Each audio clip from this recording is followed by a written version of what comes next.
네, 권성동 의원과 통일교의 유착 의혹을 오랫동안 심층적으로 취재하고 있는 사회부의 정혜성 기자가 나와 있습니다. 자, 먼저 권 의원 체포동의안을 보면 특검이 국정농단이라는 표현을 썼네요. 네, 정확히 죄질이 불량한 국정농단 이렇게 표현했습니다. 예. 해당 결론 부분을 그대로 읽어드리겠습니다. 현직 국회의원인 피의자가 통일교와 서로의 이해관계를 충족하기 위해 거래를 했다.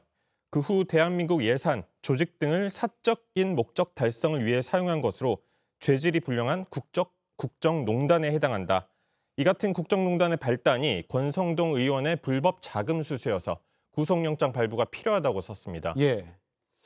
자, 거래를 했다라는 표현이 눈길이 갑니다. 특검이 시간 순으로 권성동 의원과 통일교가 거래하는 과정도 정리를 했다면서요? 네. 지난 2022년 대통령 선거 직전 권성동 의원이 당시 통일교 2인자 윤영호 씨를 만나면서 거래가 시작됐습니다. 특히 특검은 22년 1월 5일 서울 여의도 중식당에서 이뤄진 두 번째 만남을 주목했습니다. 예. 특검은 이날 권 의원이 현금 1억 원과 함께 통일교 신도들의 조직적인 투표 등을 통해 대선을 도와주겠다는 통일교 측 제안을 받은 거로 보고 있습니다.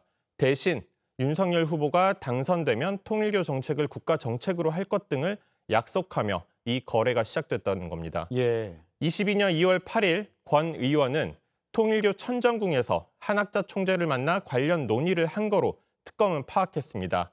실제 3월 2일 한 총재는 참 부모님 특별 집회에서 윤석열 후보 지지 뜻을 밝히고 교단 자원을 총동원한 거로 보입니다. 예. 그리고 3월 9일 윤석열 후보는 대통령으로 당선됐습니다. 네.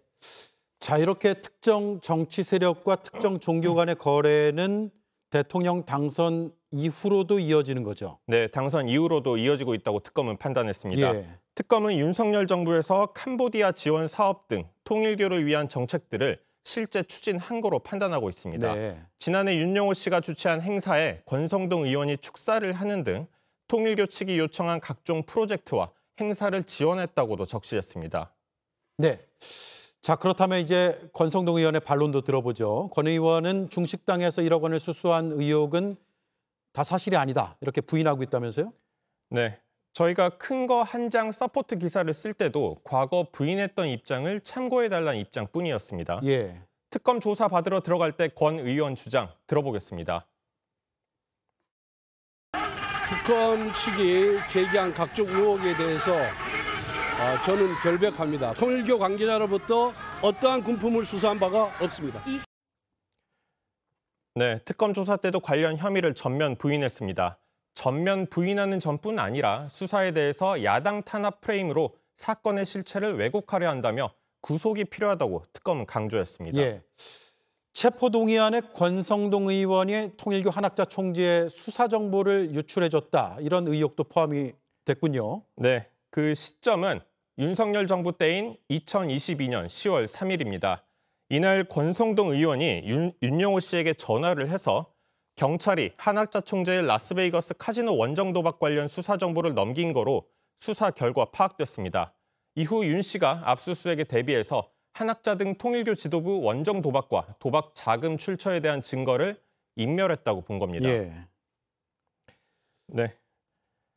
그리고 특검은 권성동 의원이 통일교 자금을 받고 통일교를 위한 활동을 했다 이렇게 지적했습니다.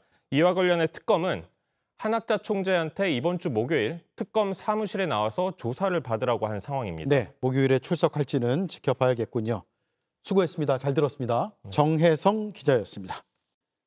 JTBC 뉴스를 시청해 주셔서 고맙습니다. 저희는 저녁 6시 30분 뉴스룸에서 뵙겠습니다.